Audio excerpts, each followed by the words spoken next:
Peut-être que tu l'as remarqué, ça fait un petit moment qu'on ne m'a pas vu sur les réseaux. Et si tu veux savoir pourquoi, eh bien j'ai traversé ces 3 derniers mois une sorte de crise existentielle. Et ça a déclenché chez moi des symptômes de déréalisation et une forme de dépression. Et je ne me voyais pas te donner des conseils alors que j'étais moi-même dans un état assez sombre. Il fallait donc que je me concentre un peu sur moi. Aujourd'hui je vais mieux. Ça m'a pris un peu de temps, mais ça m'a permis de régler pas mal de choses intérieurement. Ça m'a aussi permis d'aller encore plus loin dans la connaissance que j'ai de moi et dans ma façon de voir la vie. Et j'ai donc décidé de faire une vidéo sur la dépression. Je fais cette vidéo pour la poster sur YouTube, mais pour être honnête, je la fais aussi pour moi. Pour pouvoir la re-regarder quand j'en aurai besoin. Pour pouvoir me rappeler de cet état. Je ne suis pas psychologue, et je ne suis pas psychiatre. Je vais juste te rapporter mon expérience, ce que moi j'en ai tiré, ce que moi j'en ai compris, et comment j'ai fait pour m'en sortir. Quand la dépression arrive, il arrive avec elle un sentiment de grand vide. On peut avoir l'impression qu'il n'y a plus d'avenir pour nous. On n'a littéralement plus envie de rien. Et l'impression que de toute façon, quoi qu'on fasse, ça ne changera rien à notre état. Comme si quelque chose à l'intérieur était cassé pour de bon. Dans cette première phase, il est vraiment difficile de faire quoi que ce soit. Et d'ailleurs, on ne sait pas vraiment ce qu'on pourrait faire pour essayer d'aller mieux. On a cette certitude que rien ne fonctionnera. Il y en a qui disent que dans cet état-là, il ne faut surtout pas rester seul. Il faut se distraire, voir des gens, voir des amis, et essayer de se focaliser sur quelque chose d'autre, quelque chose de positif. Voici ma vision des choses. Si tu es dans un état lamentable, ça peut être bénéfique de faire quelque chose qui t'apporte ne serait-ce qu'un tout petit peu d'émotions positives, comme regarder une série, jouer à un jeu vidéo, sortir, voir des gens. Ça te permettra peut-être de retrouver un peu d'énergie positive pour te faire comprendre ou réaliser que tu peux encore ressentir des choses agréables. Mais parfois, il n'y a vraiment rien qui aide, et on se retrouve démuni face à cette situation de crise. Lorsque rien de ce que tu essaies de faire ne fonctionne pour aller mieux, c'est pour moi un signal qu'il n'y a plus d'autre choix que de faire face à tes émotions, que de faire face à ce vide que tu ressens à l'intérieur. C'est le signal qu'il faut arrêter de fuir et se diriger droit vers la tempête. À ce stade, de toute façon, la fuite n'est plus possible. Quoi que tu essaies de faire, ça ne fonctionne pas. Et la seule issue se trouve alors à l'intérieur.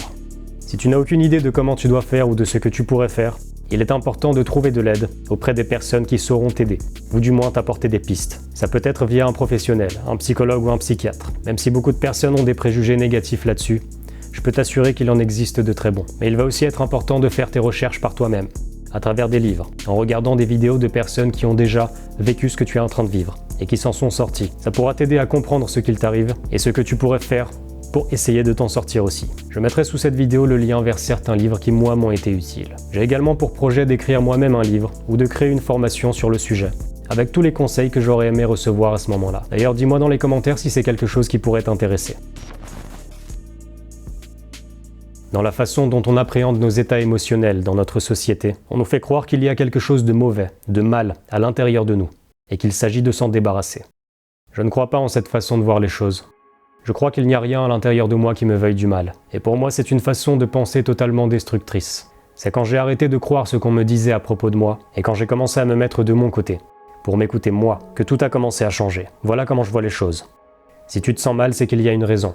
Sinon, tu ne te sentirais pas mal. Et donc ces sensations négatives que tu ressens, c'est simplement un message de toi, envers toi, qui te signale que quelque chose dans ta réalité a besoin de ton attention, a besoin d'être résolu. Ces sensations que tu ressens, c'est le toi à l'intérieur de toi qui t'appelle à l'aide. Et nous, face à cet appel à l'aide, on dit qu'on ne veut pas de ces émotions. En faisant ça, on est en train de se rejeter nous-mêmes, parce qu'on pense que nos émotions sont le problème. Elles ne le sont pas. Si tu traverses en ce moment une période de dépression ou de crise existentielle, c'est tout sauf le moment d'être méchant ou exigeant avec toi. Dans notre société d'aujourd'hui où tout est noté, où tout est lié à la performance, à la réussite, à l'image et à comment être mieux que les autres, on est devenu tellement exigeant avec nous-mêmes, on en attend tellement de nous, que ça en est devenu impossible d'atteindre ces exigences. Et donc c'est devenu impossible d'être content de soi. Il en faut toujours plus parce qu'on pense ne jamais être assez bien, jamais assez bon, jamais assez beau. Et quand on n'arrive pas à être à la hauteur de ces exigences impossibles à atteindre, on se traite nous-mêmes comme des merdes. Si une personne que tu aimes était dans cet état, est-ce que tu dirais à cette personne qu'elle est faible, qu'elle sert à rien, et que de toute façon elle n'ira jamais mieux? Probablement pas. Ou alors c'est que tu la détestes vraiment. Et pourtant c'est exactement ce qu'on fait avec nous. On se traite nous-mêmes comme une personne qu'on déteste. Sois indulgent et gentil avec toi, comme tu l'aurais été avec une personne que tu aimes. Et fous-toi la paix avec cette quête illusoire de perfection. Moi-même durant cette période, je commençais à me dire que, comme je suis Mental Boost, je suis le gars qui est censé donner des conseils. Et donc moi je n'ai pas le droit de me sentir mal. Je suis censé n'avoir aucun problème, mais c'est faux. Je suis un humain comme tout le monde. Et tous les coachs que vous pouvez voir sur YouTube ou sur Instagram, toutes les stars que vous pouvez voir, tous ces gens qui semblent avoir une vie parfaite, tous ces gens ont des problèmes. Ils traversent tous des périodes de crise, des périodes de dépression, des périodes difficiles. Simplement parce que peu importe le nombre d'abonnés, peu importe l'argent qu'on a dans notre compte en banque, peu importe le nombre de validations extérieures qu'on peut recevoir, on reste avant tout des humains. Et tant qu'on sera en vie, il y aura des périodes de haut et des périodes de bas.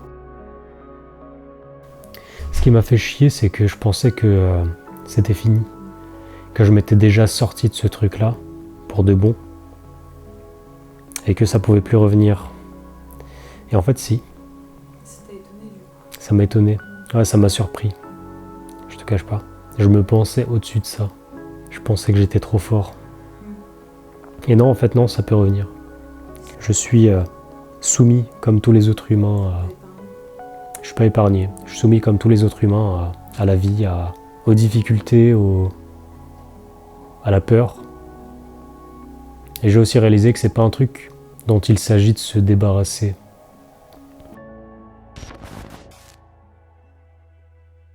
Dans cet état de chaos, la priorité est de remettre un peu d'ordre. Et pour ça, ce qui va vraiment aider, c'est pas d'essayer de penser plus positivement, mais plutôt de regarder la réalité en face et d'identifier clairement les causes de ton mal-être. L'état de dépression vient d'un problème pour lequel on pense qu'il n'y a aucune solution possible. Ça peut être suite à un événement déclencheur précis, par exemple une rupture amoureuse, la perte d'un proche, la perte d'un emploi, la peur de ne pas pouvoir payer ses factures. Et d'autres fois, on ne sait pas vraiment ce qui ne va pas. Tout ce qu'on sait, c'est que ça ne va pas. Si c'est ton cas, alors il y a deux possibilités. Soit c'est un problème qui est jugé pas suffisamment grave par notre entourage ou par la société pour justifier une dépression, et donc on se dit que ça ne doit pas être ça. Ça peut par exemple être « J'en ai marre de mon travail et de mon patron qui me traite comme une merde, mais je suis obligé de continuer, parce que sinon je pourrais pas payer mon loyer. » Ça peut être « Je n'arrive pas à trouver une copine ou un copain. J'ai l'impression d'être moche et que personne ne voudra jamais de moi. » Ça peut encore être lié à la société elle-même. Si je dois vivre dans un monde où tout repose sur le physique et l'argent, un monde où il y a des maladies et des guerres dans tous les sens pour des histoires de pouvoir, alors j'ai pas envie d'y vivre. Ce sont des problèmes vus de l'extérieur comme n'étant pas suffisamment importants pour justifier une dépression, pour lesquels on pourrait dire « Tu n'as pas le droit d'être déprimé pour ça. Tout le monde a ses problèmes. » Et donc ces problèmes-là, on ne va même pas les regarder, parce qu'on pense que c'est juste normal. Ça peut encore être un problème plus profond, lié au sens de la vie elle-même. Donc un problème d'ordre plus spirituel. Ça a été le cas pour moi lorsque j'ai eu la dépersonnalisation. La chose à comprendre, c'est que si on est dans un état dépressif, il y a forcément un problème qui en est la cause, qu'il soit conscient ou inconscient. Et non seulement il y a un problème, mais on pense que ce problème ne peut pas être résolu. Et que s'il ne peut pas être résolu, alors à quoi bon faire quoi que ce soit, si de toute façon quoi qu'on fasse, on ne pourra jamais avoir cette chose dont on a tant besoin pour être heureux. Il y a une part de nous qui souhaite rester bloqué là. Si je ne peux plus avoir cette personne dans ma vie, alors je ne ferai rien. Je ne veux d'aucune autre réalité, d'aucune autre possibilité. Je refuse de vivre si cette personne n'est plus avec moi. Je refuse de vivre si je suis condamné à faire un boulot que je déteste. Je refuse de vivre dans un monde aussi violent et injuste. C'est la résistance. Et la résistance est le contraire de l'acceptation. Selon moi, la dépression, c'est la résistance à la réalité telle qu'elle est. C'est de rester bloqué à cet endroit où tu as perdu la chose à laquelle tu tenais tant. C'est de refuser de continuer à vivre si tu ne peux pas ou plus avoir cette chose dont tu aurais tant besoin. Comme un chien qui continue de dormir sur la tombe de son maître décédé, refusant de bouger. Il est en résistance à cette réalité, qui est que son maître est mort et qu'il ne le reverra plus jamais. Et si c'est ça la réalité, alors il refuse de continuer à vivre. Quelle est cette chose essentielle à laquelle tu es si attaché et que tu refuses d'abandonner, ou pour laquelle tu refuses de vivre si tu ne peux pas ou plus l'avoir? Si tu ne parviens pas à trouver, tu peux te poser les questions suivantes. Si j'avais le pouvoir de changer une chose dans ma vie, qui me redonnerait l'envie de vivre, qu'est-ce que ce serait? Peu importe à quel point ça te semble absurde, réponds à cette question le plus honnêtement possible. Une souffrance est toujours liée à un désir. D'un côté, il y a la chose dont tu aurais besoin, et de l'autre, il y a le manque de cette chose. Si je souffre parce que j'ai perdu l'usage de mes jambes, de l'autre côté, il y a le désir d'avoir mes jambes en bon état. Si je souffre parce que cette personne m'a quitté, de l'autre côté, il y a le désir que cette personne soit encore là. Si je souffre parce que je trouve que les gens qui nous gouvernent en ont rien à foutre de nous, de l'autre côté, il y a le désir de vivre dans une société plus bienveillante. Puis une fois que tu as découvert l'objet de ton malheur, donc par la même occasion ce besoin que tu penses ne jamais pouvoir combler, pose-toi ces deux questions. 1. Est-ce que je pourrais accepter que cette chose n'arrive jamais? Que cette personne ne revienne jamais? Que je ne retrouve jamais l'usage de mes jambes? Que le gouvernement ne change jamais? 2. Si j'avais la certitude absolue que je n'arriverais jamais à modifier cette situation, qu'est-ce que je ferais à la place? Si besoin, mets la vidéo en pause pour répondre à ces questions. Lorsqu'on perçoit notre réalité comme trop douloureuse, on va sans s'en rendre compte résister à cette réalité de toutes nos forces. Parce que cette réalité-là, on n'en veut pas. Et si cette réalité ne peut pas être modifiée, alors rien ne pourra jamais plus nous rendre heureux. Donc on se retrouve démunis, bloqués, impuissants. On est comme ce chien couché sur la tombe de son maître et refusant de bouger. Ça peut faire mal et ça demande beaucoup de courage de regarder la réalité en face. Mais cette étape est essentielle à la guérison. Ce que j'appelle la résistance, on peut presque le considérer comme une émotion à part entière. La résistance, c'est quand tu refuses d'accepter une émotion. Et lorsque tu refuses d'accepter une émotion, elle devient un monstre. Elle devient effrayante. Elle te submerge. À chaque fois que tu es désespéré de vouloir sortir d'une émotion, c'est juste que tu as peur de la ressentir. Parce qu'on nous a appris que les émotions négatives sont mauvaises et qu'il faut s'en débarrasser le plus vite possible. Ce qui produit en réalité l'effet inverse. Plus on y résiste, plus elles deviennent fortes et durent longtemps. Et donc on peut rester bloqué dans un état émotionnel pour plusieurs années, voire toute une vie. Simplement parce qu'on refuse de ressentir cette émotion. Mais arrive un moment où cet état de résistance devient lui-même si douloureux qu'il se produit quelque chose d'assez paradoxal. C'est quelque chose qui m'est arrivé personnellement il y a 4 ans, lorsque j'ai vécu la dépersonnalisation. Il arrive un moment de craquement, un moment où tu te dis « je laisse tomber ». Je ne vois pas comment je pourrais me sentir plus mal que ça. J'ai l'impression d'être arrivé au fond. Et j'en ai plus rien à foutre de ce qui pourrait arriver. Si ma réalité doit rester comme ça, qu'elle le reste. Pour moi, c'est comme si j'étais déjà mort. J'ai vécu ce moment où la souffrance était devenue si forte qu'il est devenu plus facile de laisser tomber, plutôt que de continuer à tenir. Mes crises d'angoisse, mes dépressions, la dépersonnalisation, la déréalisation m'ont appris que de cet état de désespoir et d'impuissance peut naître un sentiment de liberté. Lorsque j'ai abandonné, que j'ai arrêté d'essayer de contrôler la vie, que j'ai même arrêté d'essayer d'aller mieux, et que j'ai simplement laissé la vie faire de moi ce qu'elle voulait, c'est là que je me suis retrouvé face à un sentiment de soulagement, un sentiment de liberté. Voilà ce qu'est l'état de non-résistance. Et tu n'as pas besoin d'attendre d'être au fond du gouffre pour accéder à cet état. Tu peux le faire maintenant. Ça demande simplement le courage de se tenir debout face à ces émotions. C'est comme si tu t'adressais à l'univers en lui disant « Vas-y, envoie tout ce que t'as. Je suis prêt.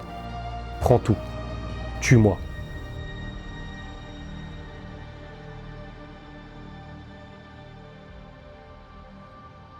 Là où avant l'anxiété, l'angoisse, la tristesse me faisaient me sentir submergé et impuissant, maintenant que je m'autorise à les ressentir, que je n'en ai plus peur, que j'arrête d'essayer de tout contrôler, je suis dans l'état de non-résistance. Quand je n'ai plus cette obligation de me battre et de tenir pour essayer de faire en sorte de me sentir bien, c'est là que je me sens bien. Et ça pour moi c'est une véritable libération. C'est ça le pouvoir de l'acceptation. Ce processus d'acceptation peut arriver d'un coup, par un déclic. Mais ça peut aussi prendre du temps, parce qu'en général, avant que ça arrive, on va fortement résister à notre réalité.